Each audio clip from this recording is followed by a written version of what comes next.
In this video, I'll show you my setup and workflow for creating live lecture videos. Whether you're presenting live to a classroom, at a conference, or you're in the classroom and it's empty but you're creating material for your remote learning students.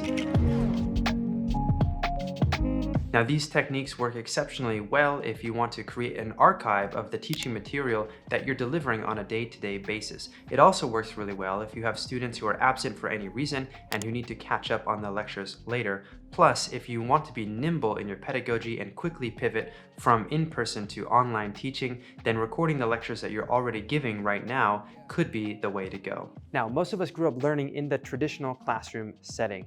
Rows of desks, students behind them taking notes, a whiteboard or a chalkboard at the front of the classroom so that the lecturer can write down their own notes or outline the lecture as they go. Maybe draw some diagrams or maybe even a PowerPoint slide projected at the front. Now, with the advent of the internet and streaming video, and especially with the pandemic pushing students into remote learning, the traditional lecture has evolved. However, maybe your content is better suited towards this live lecture format than the traditional talking head sort of YouTube explainer video.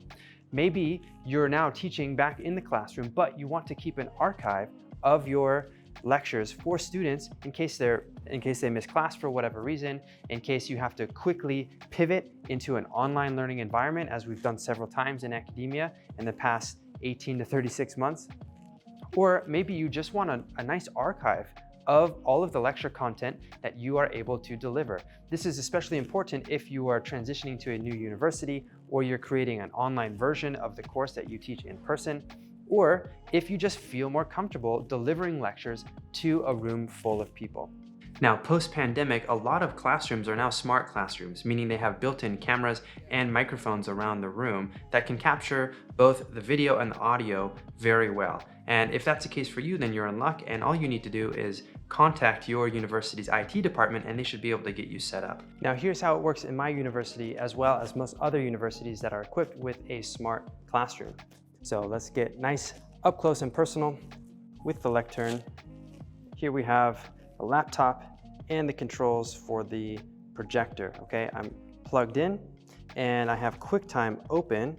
I'm just gonna go File, New Movie Recording. I just have to click this little arrow, this drop-down arrow next to the record button, and I can select what input I want my camera to use. So if I wanted to use my FaceTime camera, there, now you can see me, but I'm gonna switch it back to the in-class camera.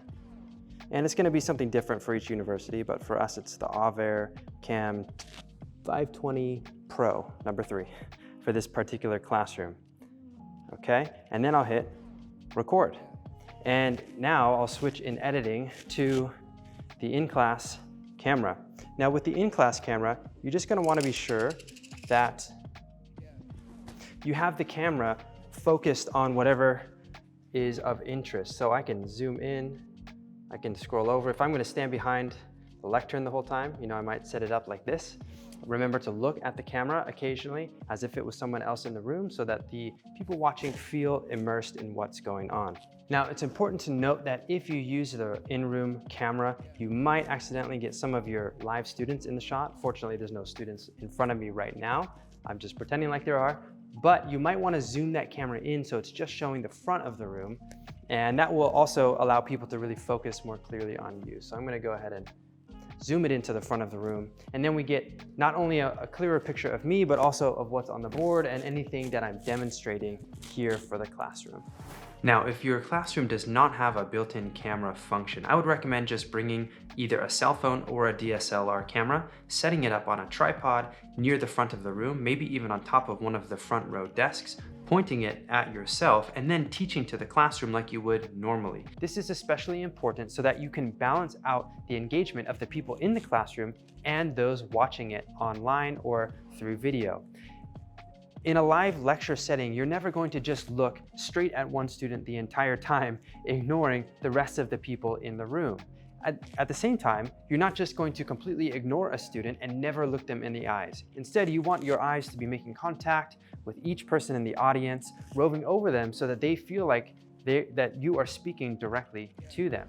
So therefore, it's important to set your camera at the same height or roughly the same height as any of the other students in your classroom, somewhere near the front, so that you're not going to be videoing the back of students' heads, but also out of the way enough so that it's not obstructing the view of you from many of the students in the back, okay? You just want it to blend in. Now sometimes, as is the case with my university, the room microphones don't do a great job of singling out just the speaker's voice. They also pick up a lot of ambient room noise. And so if you're really wanting these video lectures to be standalone and to serve remote students well, then I would suggest maybe getting a secondary audio source.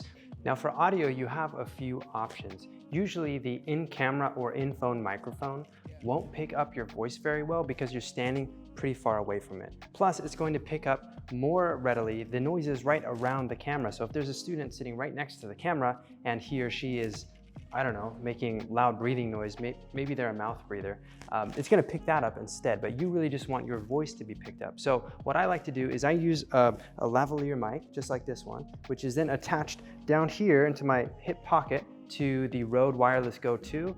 I don't know if you can see that there on the video. Rode Wireless Go 2, the first version works just as well for most use cases. And then the receiver is plugged into my camera. Now you can also use the Rode Wireless Go or the Rode Wireless Go 2 by themselves without the lav mic. So I'm going to go ahead and unplug it. Hopefully it's not too loud. And then now the in-system microphone right there, that's going to pick up my voice. And you can probably hear as I struggle to put it on my shirt. It's probably gonna fall. Maybe I'll clip it right here. Now I can continue to record, and maybe the audio levels have changed a little bit. I'll try to clean it up in my edits, but you don't have to have the lav mic either. This is just a little bit more obtrusive and it shows. And if you're wearing a t-shirt or some sort of a loose-fitting garment, it can kind of pull it down a little bit. So either a lav mic or just this microphone without the lav mic, both of them are totally fine. Now, if you don't have access to a wireless microphone setup, that's totally okay. You can pick up a cheap $20 lavalier mic like this one that I got off of Amazon for about 20 bucks. It plugs directly into your phone. You might need an adapter for that, but it plugs directly into your phone, and then you can use some sort of audio recording app, whether that's voice memos on an iOS device or something like Audio Share or Awesome Voice Recorder. Just make sure that you check your audio levels and make sure that it's peaking at around -6 to -12 decibels so that you're not clipping your audio and getting a distorted, jumbled mess. Remember, you want it to be pleasant to listen to, as audio is at least 50% of the learning experience when it comes to video. Long story short, you can plug these lav mics into your phone and record audio that way. If you do that, you're definitely going to want to make sure that in post, you line up those audio waveforms. So what I like to do is at the beginning of my lecture, I give a clap like that, or some other video and auditory cue so that I can see that on the video and see it in the sound. And I can line them up and make sure that they stay in sync during the editing process. Now, if you're recording a second audio track and your camera or phone is also recording audio, then it's pretty simple to just zoom in on the waveforms and make sure that they are aligned. Listen to it back as you're editing and make sure that both tracks are perfectly in sync, and then you can just delete the lower quality audio and stick with the higher quality one. Now, when you're presenting to a live audience, especially in a classroom setting, you're gonna want to let them know ahead of time that you'll be recording the lecture for that day or even for the semester. It's really important that students feel comfortable, that they're not anxious about being on camera at all, and assure them that the only person on camera will be you and that you will edit out any in-class discussions or questions so that the flow of your lecture remains intact. Now, that is a pedagogical decision for you as the lecturer or as the teacher. Sometimes the in-class discussions or the questions that students ask can be vital to the learning experience, so you might actually choose to leave those in. However, if you're going to do that, make sure the students know ahead of time. Now, when you're thinking about what to have in the background and how to really frame your video, you want to keep in mind a few things. First, are you going to be drawing on the whiteboard? If so, then you should definitely have that whiteboard in the frame so that students who are watching the video can see it. Second, you want to consider, am I going to use a projector system, projecting your PowerPoint slides onto the background? This gets a little bit more complex because of how bright these projector systems are. Oftentimes, your camera is going to auto-expose either for you, the subject, or for the brightest thing in the frame, which is going to be that projector screen. Now, if you want it to show both you with good lighting, not too dark, and the projector with good lighting, not too bright and overpowering and overexposed, then you might have to tweak your camera's exposure settings a little bit, maybe adjust the brightness of the screen. What I've done is I've changed the background of my PowerPoint slides to black or some other dark color and have the text come out as white. This does reduce the amount of light that's reflecting back into the camera lens a little bit, and it allows the camera to expose the scene a little bit more naturally. Now, another technique that you can use in order to get this effect, but maybe a little bit more clearly, is you can zoom in just on yourself and then in post, in the editing software, add your slides secondarily. So perhaps you fill a small window of the screen and there's another window with your slides coming up. Or, and this might be more practical for most of us, we can just send the slides in PDF format to our students so that they can scroll through them on their own and they can be looking at the slides clearly and reading them and turning the slide to the next one themselves as you are lecturing. That way you don't have to worry about over or under exposing the image. You don't have to worry about having the entire projector screen in frame, and it saves you a little bit of time in post-production. Now, unlike other forms of video content like talking head videos or pre-recorded lectures where you can cut away to your slides on the video, live lectures are a lot harder to edit seamlessly. So it's best to just teach to the classroom and forget that the camera's there altogether. I found that when I'm teaching to a camera or speaking to one, it's really easy to just stop after a mistake and then re-say what I was just trying to say, but without the mistake. Of course, you can't do that in a live lecture or presentation, or even if there's nobody else in the room, because it looks much more unnatural when you do a jump cut to cut out a mistake. So just forget that the camera's there, teach to the people in the room or pretend like there's people in the room. And then if you do need to cut out a long transition or a time of Q&A or discussion, it's best to use some sort of a dissolve or fade type transition, so it makes it obvious that you are cutting out a little section without being too jumpy and confusing for the viewer. Now, once you've recorded your live lecture and you're ready to edit it, you'll either have a file that has video plus audio combined, or you'll have a separate video and audio track, and you'll need to align those in post. Remember the clap that we gave or the technique of lining up the audio waveforms. You're gonna use one of these two techniques in order to sync up the audio and the video.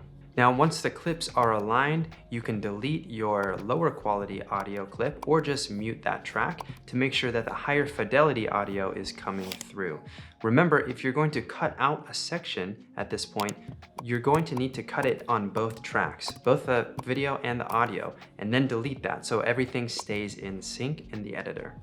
Let's say it's the start of the semester and you have some announcements. Best to cut those out of the video that you're creating because those announcements might not apply to future semesters or to people watching this in a remote context. Taking this approach leads to a more timeless video lecture that you can show in multiple situations, whether it's at your current university or to send to colleagues or in a remote context, or even to post on your own personal YouTube channel to continue to share your passion and spread your influence. So I hope some of these live lecture video tips are helpful to you as you continue to share your passion and knowledge through video. Remember that it's so important to be able to engage directly with the viewer so that they feel like they're immersed there with you, learning directly from you. So as we continue to charge forward into this new paradigm of learning, I'm hoping that this video series and this video in particular can help you to teach well to those students who are there in the classroom with you and those who are engaging online or in a remote context. And if you've made it this far, you might be interested in some of the other videos in my Teach Through video series. If you're one of my regular followers, then stay tuned for more sports science and strength and conditioning content coming up soon. I'll see you guys on the next video. Superset.